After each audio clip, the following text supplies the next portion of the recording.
理想を現実に変えようとしたチェ・ゲバラの軌跡だ。医師から革命家へ、境界を越え続けた人生をたどっていく。それでは聞いていきましょう。チェ・ゲバラ、20世紀で最も象徴化された革命家だが、その本質は英雄でも暴力家でもない。まず語るべきは彼の越境性だ。国籍、職業、思想、行動、どれも一つに収まらない。1928年、アルゼンチン・ロサリオに生まれる。裕福な中産階級の家庭。父はバスク系、母はアイルランド系。両親はリベラルで思想的に自由だった。この環境が境界を越える感覚を育てた。幼少期から重度の喘息に苦しむ。発作で死にかけることもあった。だが彼は激しいスポーツを好んだ。ラグビーを続け、発作が出れば酸素吸入器を使い、また試合に戻った。この身体の限界を超える意志は後の行動に直結する。青年期、ゲバラは医学を志す。ブエノスアイレス大学医学部に進学。医師として人を救うという価値観を持っていた。だが彼の人生を決定づけたのは旅だった。1951年、友人アルベルト・グラナードと南米縦断の旅へ。オートバイポデローサ号で大陸を走る。旅の途中で鉱山労働者、貧困層、ハンセン病患者と出会う。裕福なアルゼンチンでは見えなかった現実がそこにあった。この経験がゲバラの思想を根底から変えた。旅の記録はモーターサイクルダイアリーズに残る。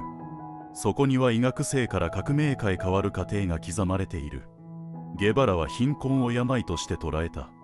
治療には社会構造の変革が必要だと考えた。ここに医師としての革命家という独自性が生まれる。1953年、卒業後に再び南米を放浪。ボリビア革命に触れ、インディオの解放運動に衝撃を受ける。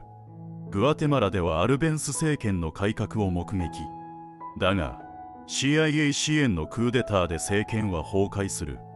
ゲバラは帝国主義を強く意識するようになる。アメリカの介入がラテンアメリカの貧困を固定化していると理解した。この経験が彼の反帝国主義の核となる。思想は急速にマルクス主義へ傾いた。グアテマラで亡命シャイルダ・ガデアと出会い、結婚。彼女は政治活動家で、ゲバラの思想形成に大きな影響を与えた。ここでゲバラは政治家としての自分を自覚する。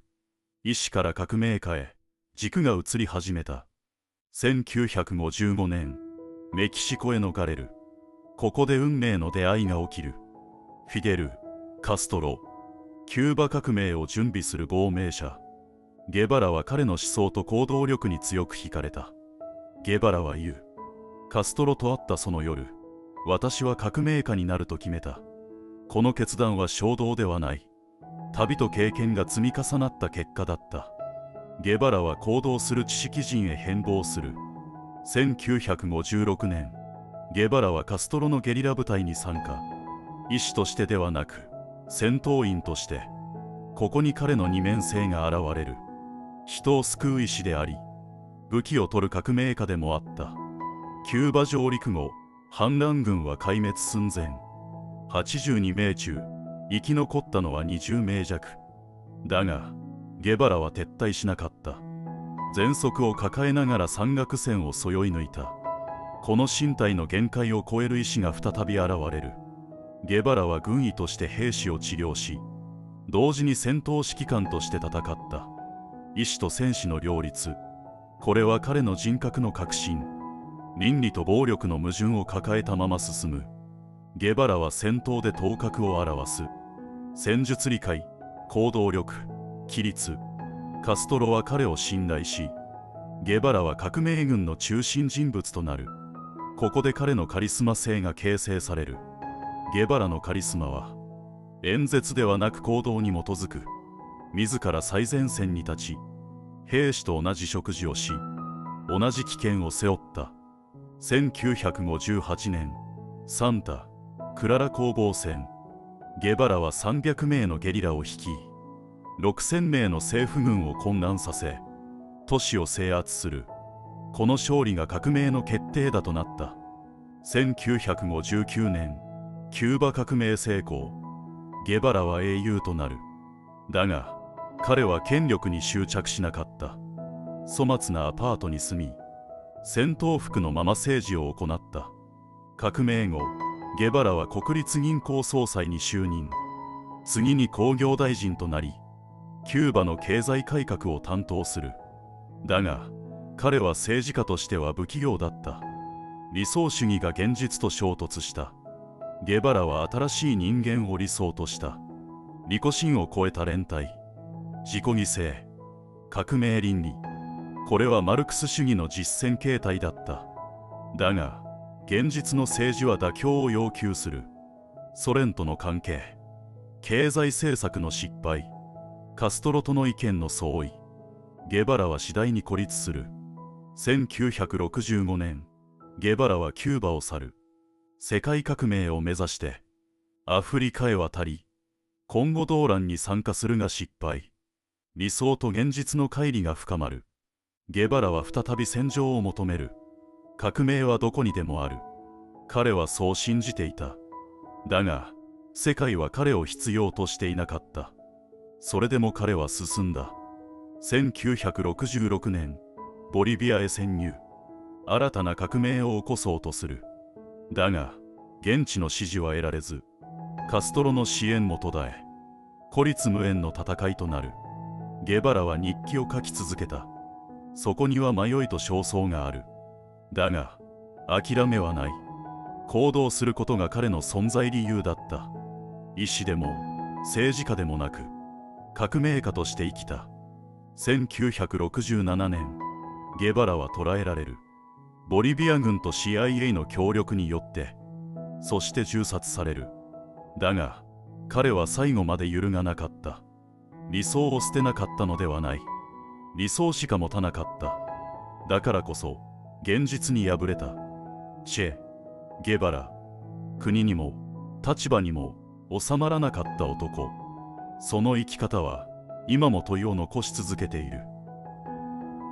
ここで彼の人生は終わる。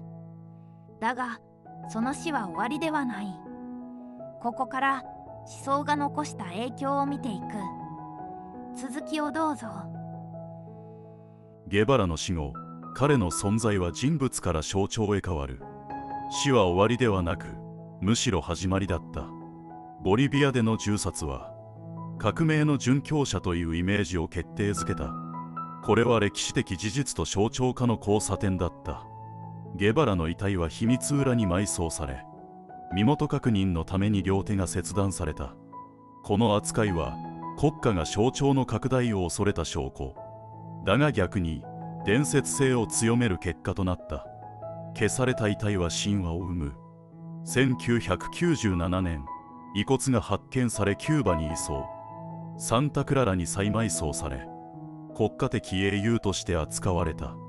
革命の象徴としての位置づけが確定した。死後30年を経ても影響力は衰えなかった。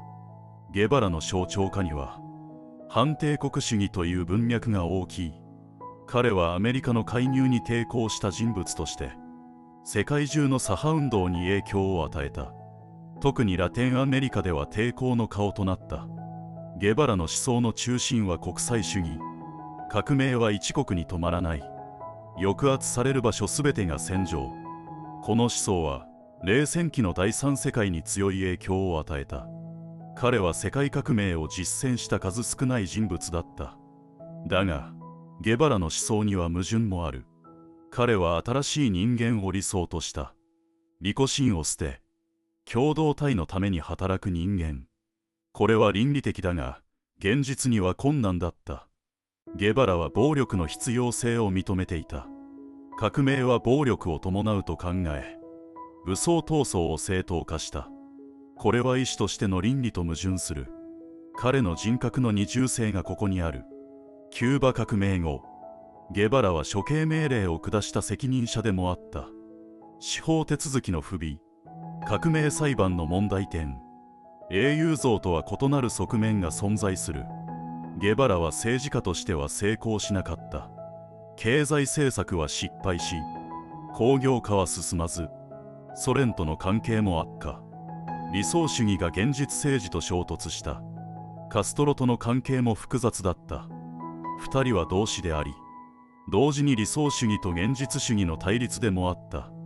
ゲバラはソ連を批判し、カストロは国家維持のために妥協した。ゲバラはキューバを離れた。名声を捨て、地位を捨て、安全を捨て、革命家としての純粋性を選んだ。これは歴史学者が前例のない行動と評価する。権力を得た革命家が自ら権力を捨てる例はほとんどない。ゲバラの行動の純度はここにある。だがそれは同時に政治的未熟さでもあった。コンゴでの失敗はゲバラの理想主義の限界を示した。現地の状況を理解できず、文化的、政治的背景を読み違えた。革命の輸出は容易ではなかった。ボリビアでも同じ問題が起きた。現地の支持を得られず、農民はゲバラを信用しなかった。地理的条件も不利で、孤立無縁の戦いとなった。ゲバラは世界革命を信じていたが、世界は彼を必要としていなかった。これは悲劇ではなく、思想と現実の乖離の問題。理想は不変でも、現実は地域固有だった。ゲバラの死後、彼のイメージは急速に神話化する。カメラマン、コルダの写真が世界に広まり、反逆の象徴として定着した。これは政治的意味を超えた文化現象。ゲバラは左翼のアイコンとして扱われた。だが、同時に商業化も進んだ。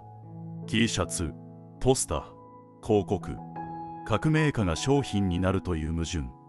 象徴は現実から切り離されていく。研究者は言う。ゲバラの遺産はロマン化されすぎている。実際のゲバラは、理想主義と暴力、倫理と矛盾の混在した人物。だが、ゲバラの思想には一貫性がある。抑圧への抵抗、帝国主義への批判、連帯の倫理。これらは現代の国際政治でも重要なテーマ。ゲバラは革命の戦略家ではなく、革命の倫理家だった。彼の中心は戦術ではなく、どう生きるかという倫理、行動そのものが思想だった。ゲバラの魅力は、成功ではなく失敗にある。成功した革命家は権力者になる。失敗した革命家は象徴になる。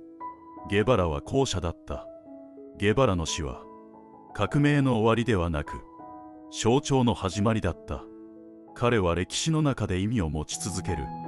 それは政治的でもあり、文化的でもある。ゲバラの思想は、国際関係論でも再評価されている。反帝国主義、脱植民地化、階級分析。彼の思想は、世界をどう見るかという視点を提供する。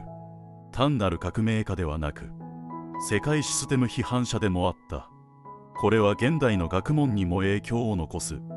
ゲバラの人生は短かった。だが、その影響は長い。彼は国家を作らなかった。制度も残さなかった。だが、象徴を残した。チェ・ゲバラとは、革命の成功者ではなく、革命の象徴者。その矛盾と純粋さが、ゲバラを政治家ではなく象徴へと変え、死後もなお世界中で意味を持ち続ける理由になった。その矛盾と純粋さが今も人を引きつけている。成功ではなく生き方そのものが意味になった。チェ・ゲバラ、その名は思想として生き続ける。